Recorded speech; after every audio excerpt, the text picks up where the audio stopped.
आज हम BA fourth semester के पेपर हिंदी ट्रांसलेशन की यूनिट 7 शुरू करने जा रहे हैं। जैसा कि आप सभी को पता है, हमारी प्रत्येक यूनिट थ्योरी प्लस MCQ होती है। मैं थ्योरी आपको इस प्रकार से कंप्लीट करवाता हूं कि आपके सारे MCQ उसी में कवर होते हैं। प्रत्येक टॉपिक के बाद मैं मोस्ट रिपीटेड MCQ लेता हूं। तो यूनिट 7 का जो हमारा आज का टॉपिक है वह है अनुवाद सैद्धांतिकी, और यूनिट 8 पर हम अनुवाद सैद्धांतिकी 2 पढ़ेंगे। ये हमारा अनुवाद सैद्धांतिकी 1। तो अनुवाद सिद्धांत की एक में हमें मुख्य रूप से क्या क्या पढ़ना है, याद रखना। प्रशासनिक अनुवाद, बैंकिंग अनुवाद, विधि अनुवाद, ज्ञान विज्ञान तथा तकनीकी अनुवाद, इनके बारे में हमें अनुवाद सिद्धांत की एक में पढ़ना है। इसी प्रकार हम अनुवाद सिद्धांत की 2 अर्थात यूनिट 8 में सामाजिक विषयों का अनुवाद और सृजनात्मक अनुवाद के बारे में पढ़ेंगे। तो चैनल पर नए, चैनल को सब्सक्राइब कर लीजिए। PDF के लिए आप हम टेलीग्राम पर मैसेज कर सकते हैं, वहाँ से आप PDF प्राप्त कर सकते हैं। तो चलिए बिना देरी के शुरू करते हैं यूनिट 7 को। आज बिल्कुल बेसिक से और कंप्लीट यूनिट आज हम पढ़ने वाले हैं। सबसे पहले इसकी प्रस्तावना देखते हैं। देखिए, प्रस्तावना अनुवाद सैद्धांतिकी से अभिप्राय उन सिद्धांतों, नियम एवं मान्यताओं से है जिनके आधार पर अनुवाद कार्य किया जाता है। यह अनुवाद की प्रकृति, उद्देश्य, प्रक्रिया, पद्धति तथा भाषा संबंधी समस्याओं का अध्ययन करती है। तो अनुवाद सैद्धांत की किसका अध्ययन करती है? तो यह अनुवाद की प्रकृति, उसका उद्देश्य, उसकी प्रक्रिया, उसकी पद्धति तथा भाषा संबंधी समस्याओं का अध्ययन अनुवाद सैद्धांत की करता है। दूसरे शब्दों में अनुवाद सिद्धांत की वह शाखा है जो यह बताती है कि भाषा के विचारों को, भावों एवं संदेशों को दूसरी भाषा में किस प्रकार प्रभावपूर्ण एवं समतुल्य रूप से प्रस्तुत किया जाए। याद रखना, MCQ कुछ कैसे पूछे जाएंगे अभी वो अपन देखेंगे सब एक बिल्कुल लाइन से। अनुवाद केवल साहित्य तक सीमित नहीं रह गया। वर्तमान समय में बैंकिंग, प्रशासन, न्यायालय, विज्ञान, तकनीकी, शिक्षा, चिकित्सा, व्यापार के क्षेत्रों में भी अनुवाद व्यापक प्रयोग हो रहा है। विश्व के विभिन्न देशों में उत्पन्न ज्ञान एवं वैज्ञानिक सामग्री को दूसरी भाषाओं में पहुंचाने का सबसे प्रभावी माध्यम अनुवाद ही है। यहाँ से MCQs में और थ्योरी में दोनों में एक क्वेश्चन पूछा जाता है। सबसे पहले पढ़ते हैं इसको। रॉबर्ट एडम्स के अनुसार अब अनुवाद जैसे ज्ञान क्षेत्रों को साहित्य सामग्री तक सीमित नहीं रखा जा सकता है। तो याद रखना, अनुवाद को अब ज्ञान क्षेत्रों के साहित्य सामग्री तक सीमित नहीं रखा जा सकता। यह किसने कहा था? तो रॉबर्ट एडम्स के अनुसार है। ये MCQs में पूछ लिया जाता है। आज संपूर्ण विश्व में अनुवाद अंतर्राष्ट्रीय संपर्क, सांस्कृतिक एकता तथा ज्ञान विस्तार का प्रमुख साधन बन चुका है। याद रखना। अब देखिए, यहाँ से इंपॉर्टेंट MCQs कुछ पूछ लिए जाते हैं। अनुवाद सिद्धांत की किसका अध्ययन करती है? तो अनुवाद सिद्धांत की अनुवाद के सिद्धांत, नियम एवं प्रक्रिया का अध्ययन करती है। इसी प्रकार दूसरा मोस्ट रिपीटेड MCQ जो वर्तमान समय में अनुवाद का प्रयोग किस क्षेत्र में होता है? तो बैंकिंग, प्रशासन, विज्ञान एवं तकनीकी, तीनों क्षेत्रों में ही अनुवाद का प्रयोग होने लगा है वर्तमान समय में। अगला प्रश्न इसी प्रकार, अब अनुवाद जैसे ज्ञान क्षेत्र को साहित्य सामग्री तक सीमित नहीं रखा जा सकता है। यह कथन किसका है? तो यह रॉबर्ट एडम्स का कथन है। याद रखना। अब देखिए, अनुवाद का अर्थ क्या है। अनुवाद को हमने बहुत डिटेल से पिछली यूनिट में भी पढ़ा है, लेकिन यहाँ पे थोड़ा सा देखते हैं। अनुवाद शब्द संस्कृत धातु के वध से बना है। याद रखना, जिसका अर्थ कहना होता है। अनु अपसर्ग जुड़ने पर इसका अर्थ होता है पीछे कहना अथवा पुनः कहना। ये सब हम पहले पढ़ चुके हैं। साधारण शब्दों में किसी एक भाषा में व्यक्त भावों, विचारों, अनुभूतियों तथा संदेश को दूसरी भाषा में समान अर्थ एवं प्रभाव के साथ प्रस्तुत करना अनुवाद कहलाता है। याद रखना। ये सब अनुवाद की परिभाषाएं दी हैं, इसलिए हमें यहाँ पे अनुवाद पढ़ने की जरूरत पड़ी। कुछ परिभाषाएं हैं जो कि हम सिद्धांत की में पढ़ेंगे, और ये परिभाषाएं किसने दी है? याद रखना। To translate is to change into another language retaining the sense, अर्थात मूल अर्थ को सुरक्षित रखते हुए दूसरी भाषा में रूपांतरित करना ही अनुवाद है। ये किसका कथन था? तो ये डॉक्टर सैमुअल जॉनसन का कथन था। याद रखना, हिंदी अंग्रेजी दोनों में याद रखना, और मेरे हिसाब से आप अंग्रेजी में ही याद रखना, क्योंकि पेपर हिंदी और इंग्लिश दोनों में आता है। तो इंग्लिश में याद रखेंगे तो आप देख सकते हैं, लेकिन हिंदी में याद रखेंगे तो फिर आपको गड़बड़ हो जाएगी अगर वो हिंदी पेपर में भी इंग्लिश में दे देगा।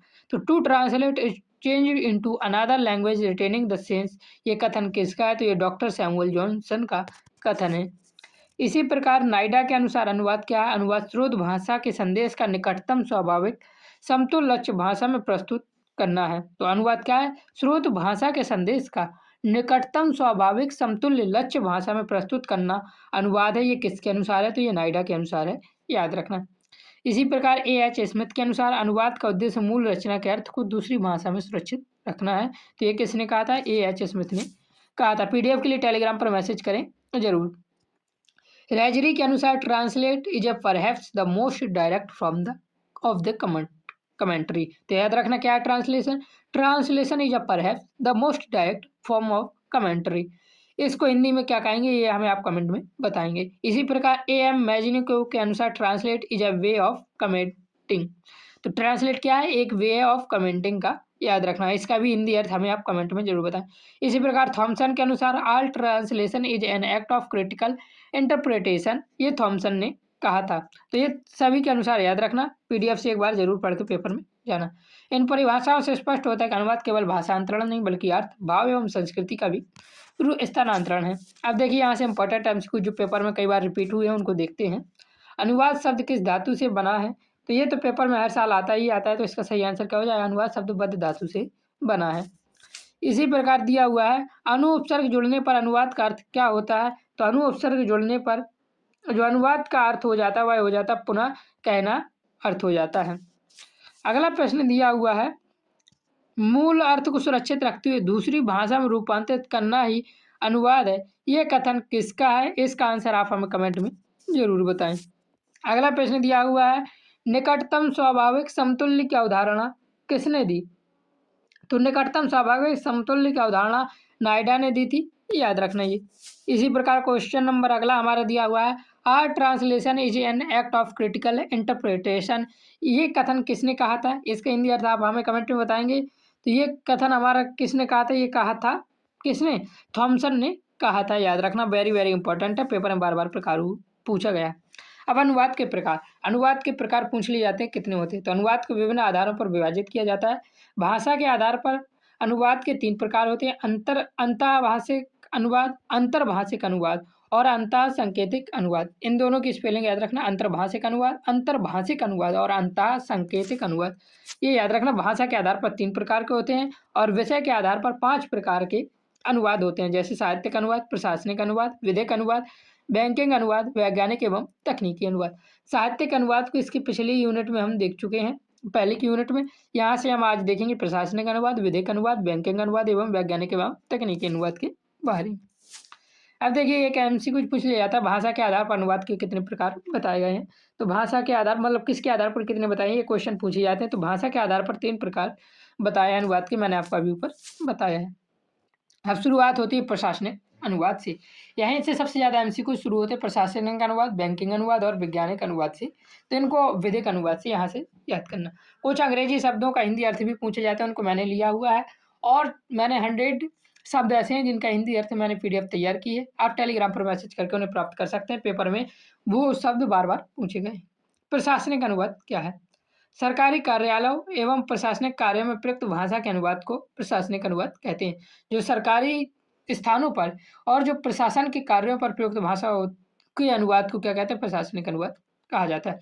इस प्रकार के अनुवाद में सरकारी आदेश, अधिसूचना, परिपत्र, कार्यालय ज्ञापन, पत्राचार आदि का अनुवाद किया जाता है, याद रखना। देखिए प्रशासनिक अनुवाद की कुछ विशेषताएं दी है, पूछ लिया जाएगा निम्न में से कौन सी प्रशासनिक अनुवाद की विशेषताएं, ज़्यादातर में ऑप्शन उपयुक्त सभी ही होगा, तो आँख मूंछ की लगा देना। भाषा सरल एवं स्पष्ट हो, वाक्य छोटे एवं सटीक हो, अस्पष्टता ना हो, सरकारी शैली का पालन हो, पारिभाषिक शब्दों का उचित प्रयोग हो, भाषा औपचारिक हो, ये परिभाषिक प्रशासनिक अनुवाद की विशेषताएं हैं। प्रशासनिक शब्दावली, कुछ शब्दों के हिंदी अर्थ पूछ लिए जाती हैं प्रशासनिक शब्दावली में, जैसे अप्रूवल का अर्थ होता है अनुमोदन, क्वार्टेड बिलो का अर्थ होता है नीचे उद्धृत, सेक्रेटरी जनरल का अर्थ होता है महासचिव, कॉन्फिडेंटियल का अर्थ होता है गोपनीय, कमीशन का अर्थ होता है आयोग। तो ये याद रखना, स्क्रीनशॉट ले लीजिए। अब आगे देखिए दिया हुआ है प्रश्न, सरकारी आदेशों एवं कार्यालय पत्राचारों के अनुवाद को क्या कहा जाता है, तो सरकारी आदेशों एवं कार्यालय पत्राचारों के अनुवाद को प्रशासनिक अनुवाद कहा जाता है। अब अगला रिपीटेड MCQ देखिए दिया हुआ है प्रशासनिक अनुवाद की भाषा कैसी होनी चाहिए, तो प्रशासनिक अनुवाद की भाषा सरल एवं स्पष्ट होनी चाहिए। अगला प्रश्न इसी प्रकार हिंदी रूप पूछ लिया जाता है, मैंने आपसे कहा था तो वे सारे ही शब्द याद रखना। तो सेक्रेटरी जनरल का हिंदी रूप क्या है, तो सेक्रेटरी जनरल का हिंदी रूप होता है महासचिव, याद रखना ये। अब देखिए बैंकिंग अनुवाद, हमने प्रशासनिक अनुवाद पढ़ा, बैंकिंग अनुवाद पढ़ेंगे, उसके बाद विधिक अनुवाद, वैज्ञानिक अनुवाद भी देखेंगे। बैंकिंग क्षेत्र से संबंधित दस्तावेज, नियमों एवं प्रक्रियाओं के अनुवाद को बैंकिंग अनुवाद कहा जाता है, बहुत सरल परिभाषा है। बैंकिंग अनुवाद की विशेषताएं, भाषा संक्षिप्त हो, शब्द चयन सटीक होना चाहिए, तकनीकी शब्दों का सही प्रयोग हो, अर्थ स्पष्ट हो और भाषा औपचारिक एवं मानक हो, ये बैंकिंग अनुवाद की विशेषता है। ये आपसे बनी जाएगा। बैंकिंग संबंधी शब्दावली की हिंदी अर्थ और इंग्लिश में भी कभी कभी पूछ लिया जाता है, तो याद रखना। लोन का ऋण कहते हैं, एडवांस अग्रिम होता है, ऑडिट लेखा परीक्षा होता है, क्रॉस्ड चेक रेखांकित चेक, ये बहुत बार पूछा गया है क्रॉस्ड चेक क्या होती है, तो क्रॉस्ड चेक रेखांकित चेक होती है। क्रेडिट जमा या उधार, ये सबको पता होगा। एक ये पूछ लिया जाता है बेरियर माने मतलब धारक। ये पेज अमाउंट भी बार बार पूछा गया है, इसका अर्थ होता है अदाता खाता, और रेंट माने भाड़ा। तो पेज बेरियर क्रॉस्ड चेक ये याद रखना, ये बार बार पूछे जाते हैं।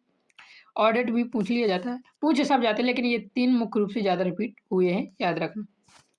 बैंकिंग अनुवाद का महत्व, ग्राहकों को जानकारी देना बैंकिंग अनुवाद का ये महत्व है। बैंकिंग प्रक्रियाओं को सरल बनाना, आर्थिक गतिविधियों को बढ़ाना एवं प्रशासनिक कार्यों में सुविधा प्रदान करना, ये बैंकिंग अनुवाद के महत्व है।